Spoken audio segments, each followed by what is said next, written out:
po! Ako po si Jane. Kasama po ako sa top 3 ng Galing ng Pinoy. Kami po ay naatasan gumawa ng video or vlog na nagpapakita kung ano ang isang galing ng Pinoy. So, samahan niyo po ako sa aking karanasan. Tara, panoorin natin to. Hello po! So, kagigising ko lang po. Medyo masama pa yung pakiramdam ko, pero kailangan nating bumangon. So, ngayon po, today, gagawin ko yung first challenge. Siguro, mamaya ko na lang sasabihin ko ano yung challenge, yung first challenge na gagawin ko para surprise. So, kita na lang po tayo mamaya. Boom! Hi guys! So, yung first challenge ko po, hindi po pinatuloy sa akin ng may-ari ng site. Pero, kasi daw, mahirap nga para sa isang katulad kong babae, tapos maliit pa ako, ganyan. Ay nilang pumayag. Pero, gumawa ko ng mga basic lang doon. Pagkatapos nun, sabi nung may-ari ng site, wag na daw talaga gawin yung mahihirap. Kasi nga, ewan ko sa kanila, ayaw nila ipagawa eh. Di ko daw talaga kakayan. Kasi nga, mabigat yung mga buhangin. Tsaka bukod sa buhangin, meron pa iba eh. Yung para sa ano. Basta yun na yun, alam niyo yung mga construction worker. Pero papakita ko sa yung video, ito na.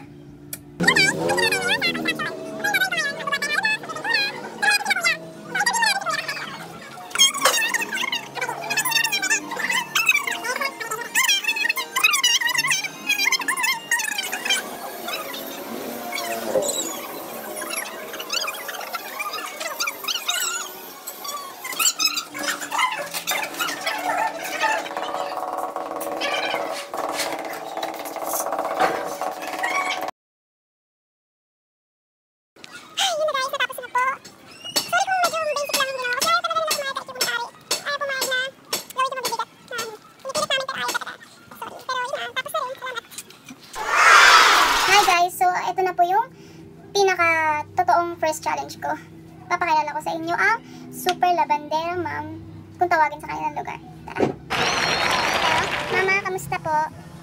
Anong pong pinagkakabalahan? Ito, naglalabada para sa mga, para may pangkain, panggastos sa araw-araw. Mga gano'ng kadaming nalalaban mo sa araw? Marami din. Sobrang dami? Oo, maghapon ako. Maghapon. So, ngayong araw po ako na ang papalit kay Mama Inday sa pansamantala para makapagpahinga naman siya. Ako naman naglalaban ng mga katutak na damit. So, tara na. Tara.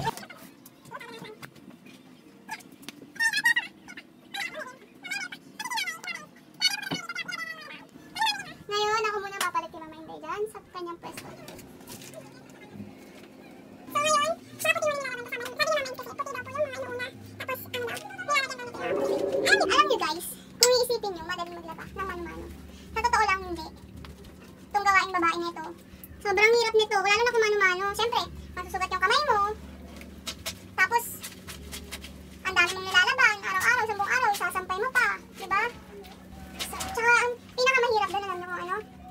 Dahil sa, bukod sa nakakapagod na, hindi mo pa damit yung nilalaban mo. Hindi pa damit ng pamilya mo, kundi damit ng ibang tao. Damit ng kapitbahay mo, diba?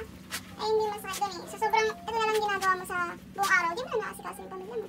Diba? Pero, ginagawa mo naman to para sa kanila, para makakain sila, para makakain kayo, mabili yung mga gusto, masuporta sa pag-aaral. Diba? Na yan ang tunay na, ma'am. Ang tunay na galing ng Pinoy. Diba? Ayan.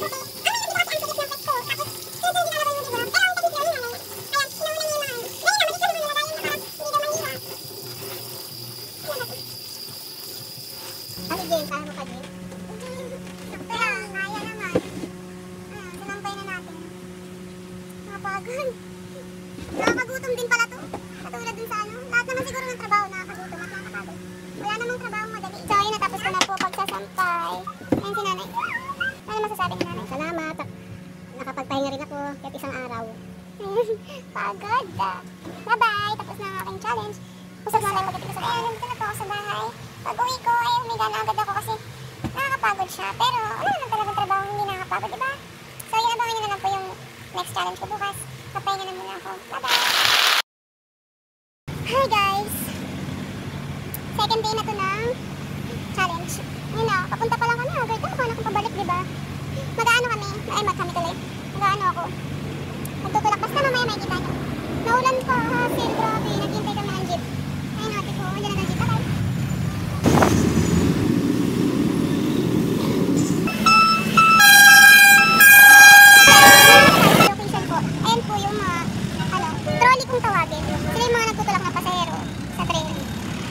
ang tutulungan natin.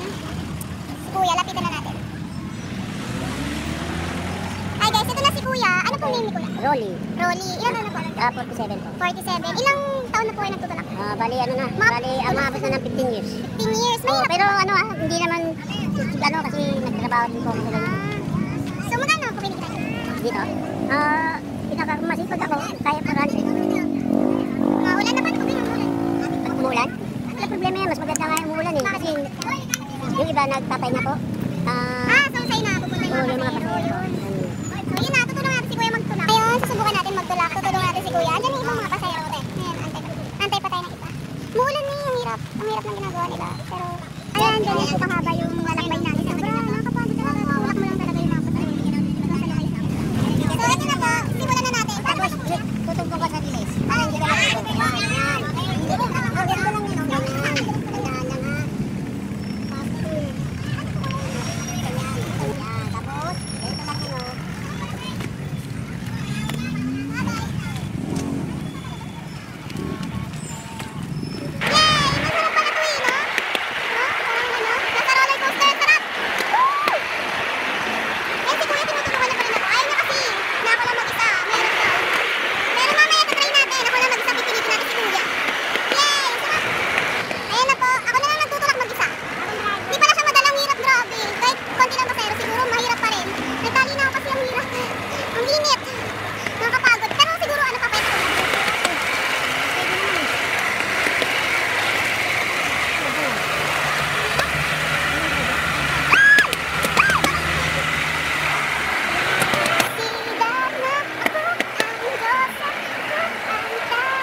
Tapos na. Nakakapagod talaga siya. Rolly. Magpapasalamat po tayo sa kanya kasi pinayagan na tayo sa kanya ngayon. Maraming salamat din po sa tulong niyo. Si Kuya, uwi na ako. Bye-bye. Bibilan lang namin siyang shake. Sa daw niya shake. May flavor pa yan. Hi guys! So yun na, nakauwi na ako. Magagabi na. Sobrang nakakapagod siya. Masakit sa legs at binte. Pero sa bawat pagsubok na dinadaanan natin, may aral tayong natututunan. So ang natutunan ko kay Tatay Rolly is, ang buhay ay parang pagtutulak niya ng trolley. Kahit mahirap, push lang ng push, tulak lang ng tulak hanggang marating mo yung goal mo. Magpapahinga na po ako kasi napagod na ako. Tapos yun nga, masama pa pakiramdam ko, diba? Tsaka magdidilim na rin. Tignan na lang natin bukas kung ano yung next challenge ko. Last challenge na yun. Okay po, matutulog na po ako. Grabe, sobrang pagod. Tsaka masama talaga pakiramdam ko. Mamaya na lang ako magbubura ng makeup. Bye-bye! Hi guys! So, third day na po ng challenge. Pero pasensya na po kasi hindi ko na po siya magagawa kasi po sobrang sama na po ng pakiramdam ko. Sabi rin nila ate, magpahinga na lang ako. Yun, minsan talaga darating tayo sa buhay na mapapagod ka, parang suko ka na, parang ayaw mo na. Pero pag feeling mong ayaw mo na, huwag kang titigil, magtiwala sa sarili mo. Mapapagod man, pero hindi susuko. Masusugatan man, pero hindi ayaw. Mabibigo, pero hindi bibitaw. Yan ang galing ng Pinoy. So, salamat po sa panonood. Hanggang sa muli.